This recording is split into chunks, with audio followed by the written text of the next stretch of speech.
You know, somebody was telling me just the other day they started a local bridge club. Have they really, Trevor? Yes, it's awfully nice. Trevor, I think we're on. Oh, right, are we on? We're on, Trev. Right, here we go Don't then. give the game away now. Hang on a minute. We are on. Hang on a minute. They can see you, they can hear. Oh, right, here we go. Hello everyone and welcome to yet another outdoor episode of Beer Sweden Television. It is television, isn't it, Trevor? Of course it is. What we do? Yes, Trevor, yeah, is it? Now, today we are going to be trying a bit... Why are we trying this beer, Trevor? Because I tried it at the weekend, I thought it was brilliant. Yeah, see, this is how it happens actually, Beer Sweden viewers. Some people actually ask me on the blog, how do we come up with themes, beers to try and to taste? Often, to be honest with you, it's because they've just come into the system below, they're new, especially when we get new scoops. Like, shut it! I'm in charge here. Problematico technique, apologia. And sometimes it's just because Trevor had the beer over the weekend, like this one. So this really the reason that we're trying this beer today is because Trevor went to a party on Saturday, didn't you, Trevor? Yeah. Over the weekend. You had quite a few of these, didn't you? Couple, yeah. Couple? Mm. That's not what I heard. Couple. I heard it was quite a few actually, Trevor. We're talking Swedish. Okay. Ett par stycken can be like up to 4, 5, 6, 7, 8. Oh, I see. All right. There's a little element of leeway there. Okay. Well, Trevor had a couple of these. Was very impressed by them. Rang me up next morning, quite late the next day actually. I seem to recall. It wasn't actually in the morning at all. Sounded a little bit grumpy, a little bit gruffy. Yeah. But anyway, and said that you'd try this, you loved it, and we should put it on Beer Sweden TV. And voila, here we are. A couple of episodes later, trying it out. Now, the beer in question is this one. It's Belvaen Twisted Thistle. Okay, you're throwing up all the stats about that, Trev.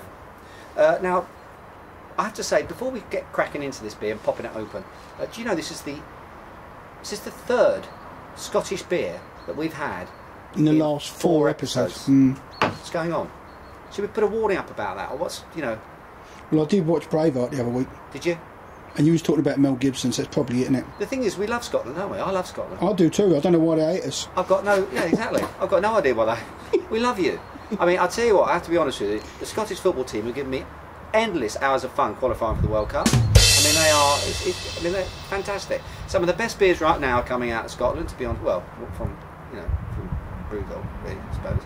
But I'll tell you what, Belvaen is a very interesting little brewery. It's the largest, it was founded in 1719. That's a hell of a long time ago, Trev. And it was from a guy called, I think his name was John Johnston. And it was family owned, and, you know, it's an independent brewery. Did very, very well.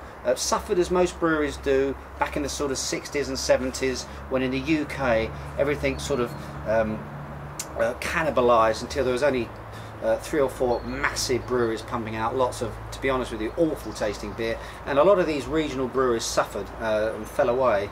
Belvaen stuck in there, but basically the new Belvaen, the story really starts in the early 90s. I think it was 93, when there was a management buyout.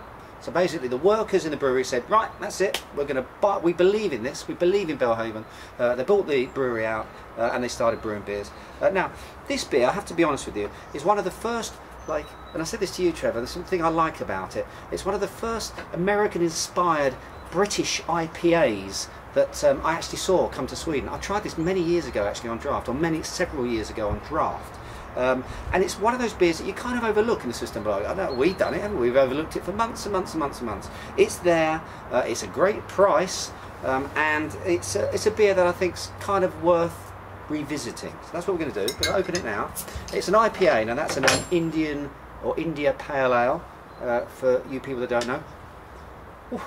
And when I said American, what I meant by that was that this actually uses Cascade hop, which is one of the classic American hops, and it mixes it in with Challenger, which is a traditional UK hop. So you've really got this transatlantic blend of hops in this beer. We'll see how that works out. Funny though, isn't it? It's like a typically English or British beer becomes Americanised, then comes back to Britain, and they copy the American version. And you're an Englishman living in Sweden, and you like it. Work all that out. Well, actually, I just blew my mind. Yes, exactly. So here's the beer. Now, in terms of colour, I have to be said, I'm a bit concerned about the colour in the bottle. It looks kind of a little bit sort of... It doesn't look that appealing. It looks slightly sort of urine, doesn't it? Do you think so? I saw that. It's a bit specimen bottle, isn't it? but in the glass it looks a little bit more appealing. Is it slightly cloudy, Trev? Is it slightly That's another wasp. Look. We're going to have to go indoors soon, Trevor. I keep getting attacked by wasps. But they will die eventually. I haven't got insurance for wasps. Now listen, is that slightly cloudy? It's come out of the fridge. There should be no fridge. There should be no chill haze really at all with this sort of beer. But anyway, it is what it is. It's from Scotland, Trevor. It's from Belhaven. Belhaven Bill. Look at the website. Give it a whirl. Of course, what you've got there, you've got the Cascade. It really is shining through with all that sort of lemon and citrus sort of thing. Not grapefruit, actually. Not grapefruit. This is more lemon and lemony, limey sorts of very invigorating nose to it, actually. The Challenger hop is sitting behind there. You know, that tends to be a little bit more earthy, a little bit more spicy. That's there too. Nice nose to it, actually. Nice. Nice. I like it, Trev. I like it. I can understand why you liked it. 5.3%.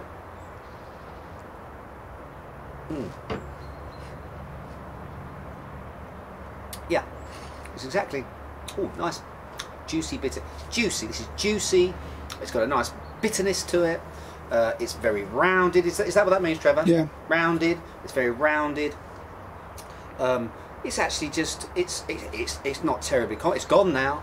It doesn't hang around for too long, but I tell you what, it's drinkable. It's drinkable, Trev. So it's taking really the best of British in terms of drinkability. It's mixing it up a little bit with the trendy American hop. And I think actually, to be honest with you, despite the fact it looks like urine, it really is a refreshing drink. I like it. I like it, Trev. I can see why you liked it. What did you drink it with at your party? Italian food. What's it called? Cannelloni. Cannelloni. Leon and Carolina invited me round, and he did all the cooking. Shout out to you guys. I can see that could kind of work. You know, got lots of fruit intensity to it. You've got that bitterness that can cut through some of the sort of creamy sauces that I'm sure you had in there. Lots of cheese, melted cheese, and that sort of thing. IPAs, great beers for matching against sort of melted cheese and creme fraiche based sauces and that sort of thing. Cuts through like a laser, cuts through there with the bitterness, the hoppy bitterness in the beer. And this one works quite well. It is quite sweet. You can see that actually tuning in quite nicely with the Swedish beer. But you see that why that would fit me. It's not as far over as like something like a really heavy IPA, American IPA. Do you know what I mean? No, this is neither here nor there. It's not an extreme IPA. It's not an American style IPA. Neither is it an earthy sort of English IPA or British IPA either. It's somewhere in between. Nice though, isn't it? But it is nice. It's very pleasant. Well worth the try, particularly for the price. So that's it. Was that a little smash and crack? No, I'll see when I'll get home. That was under 10 minutes. No if it is, I promise to put the sound in. Okay. All right then, people. Well, until next time. Cheers, mate. Here comes another one.